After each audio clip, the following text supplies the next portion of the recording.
Hello నమస్తే to all. ఈ video నిండా మీకు గుర్రాలే దర్శనమిస్తాయండి. ఎందుకంటే నేను నా లైఫ్లో ట్రావెల్ చేసిన యాత్రలన్నిటిలోనూ ఎక్కడెక్కడ నేను గుర్రాల మీద ట్రావెల్ చేశాను అన్నవి పాత వీడియోస్ అన్నీ కలెక్ట్ చేసుకొని ఆ క్లిప్స్ తీసి మీ అందరి కోసం ఒక వీడియో తయారు చేసి పెట్టేశానండి. అన్ని గుర్రాల మీద ట్రావెల్ అండి ఇవన్నీను.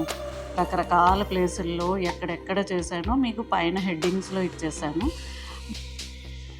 మీరందరూ కూడా చూసేయండి. ఈ గుర్రం మీద ట్రావెల్ లైఫ్లో ఒక్కసారైనా ఇలా గుర్రం మీద ఎక్కి ట్రావెల్ చేయండి. అప్పుడు తెలుస్తుంది ఎంత మజాగా ఉంటుందో.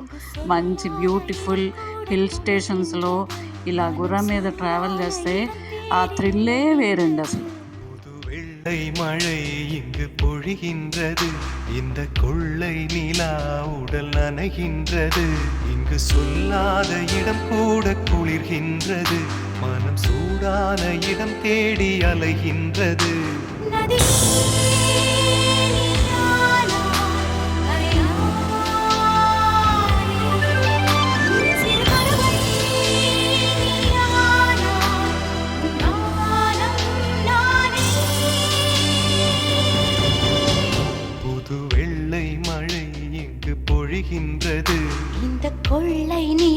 కొన్ని ట్రిప్స్ అయితే ఫ్యామిలీ ట్రిప్స్ అండి. ఇంకా మరికొన్ని ట్రిప్స్ అయితే ఫ్యామిలీ, ఫ్రెండ్స్, రిలేటివ్స్తో వెళ్ళిన ట్రిప్స్ ఉంటాయండి. అన్నీ కూడా సాహస యాత్రలనే చెప్పవచ్చు. ఎందుకంటే కేదార్నాథ్, అమర్నాథ్ ఇలాంటివి చాలామంది గుర్రాల మీద ప్రయాణం చేయాలని చెప్పి వెళ్ళరు. హెలికాప్టర్స్ కూడా ఉన్నాయండి, కానీ గుర్రం మీద వెళ్తే ఆ థ్రిల్లే వేరు.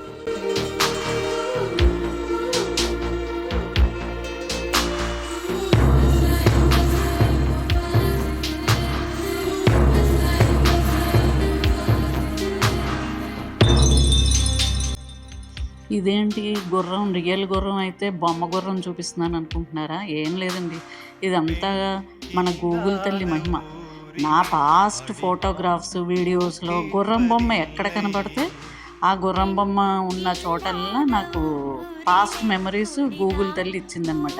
అందుకని ఇవన్నీ నేను ఈజీగా కలెక్ట్ చేయగలిగాను.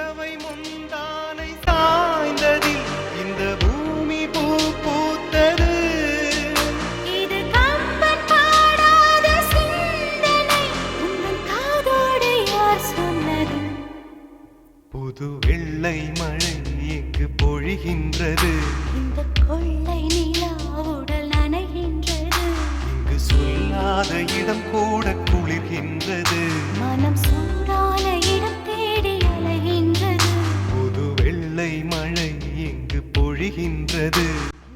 ఏమండో ఇప్పుడు మీరు చూస్తున్నది ఇది అమర్నాథ్ యాత్ర అండి. చూసారా ఎంత బహుక్లిష్టంగా ఉంటుందంటే ఈ యాత్ర. గుర్రాల మీద వెళ్ళే దారి అసలు గుర్రం ఒక అడుగు అటు వేసిందంటే అంతే అండి, లోయలోకి పడిపోతాం. మళ్ళీ తీయడానికి కూడా ఇంకెవరు రారండి. శంభో శంకర అంటూ ఆ ప్రాణం గాలిలో కలిసిపోవాల్సిందే. ఆ బాడీ తీయడానికి కూడా అక్కడ ఎలాంటి హెల్ప్ ఉండదు, తీయరు కూడా అన్నట్టండి. ఇంకంతే, ఆ లోయలో ఆ బాడీ అలాగే శిథిలమైపోవాల్సిందే. అందుకే ఈ అమర్నాథ్ యాత్ర బహు కష్టతరం అంటారండి. ఒకటండి, ఇక్కడ చాలామంది హెలికాప్టర్లో వెళ్ళిపోవచ్చు కదా ఇన్ని పాటలు పడే బదులు అంటారు. మేము కూడా ఒకవైపు వెళ్ళేటప్పుడు హెలికాప్టర్ వెళ్ళాం, వచ్చేటప్పుడు గుర్రం మీద వచ్చాం. ఎందుకంటే హెలికాప్టర్ ఆల్ ద టైం నడవదండి. అక్కడ చిటికెలో మనం చూస్తుండగా క్లైమేట్ మారిపోతుంది. ఒక్కసారి క్లైమేట్ మారిపోయిందంటే ఇంకా హెలికాప్టర్ అప్పటికప్పుడు క్యాన్సిల్ చేసేస్తాడండి. సో అందుకని మనం ఎప్పుడు హెలికాప్టర్ నమ్ముకోకూడదు ఇలాంటి యాత్రలు వెళ్ళినప్పుడు.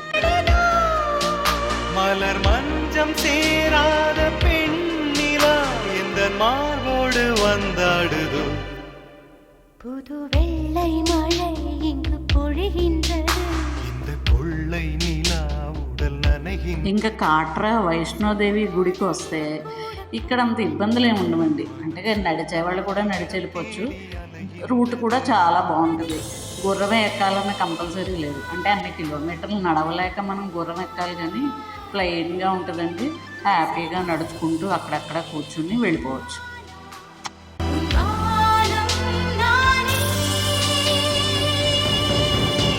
புது வெள்ளை மழை இங்கு பொழிகின்றது, இந்த கொள்ளை நிலா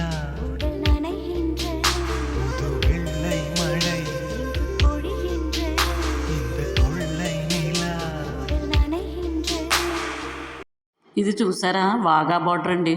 పంజాబ్ దగ్గర మనకి పాకిస్తాను ఇండియా బార్డర్ ఉంటుంది, దాన్ని వాఘా బార్డర్ అంటారు. అక్కడ రిట్రీట్ ఫంక్షన్ మేము అటెండ్ అయ్యామండి. చాలా బాగుంటుంది రిట్రీట్ ఫంక్షన్ అయితే.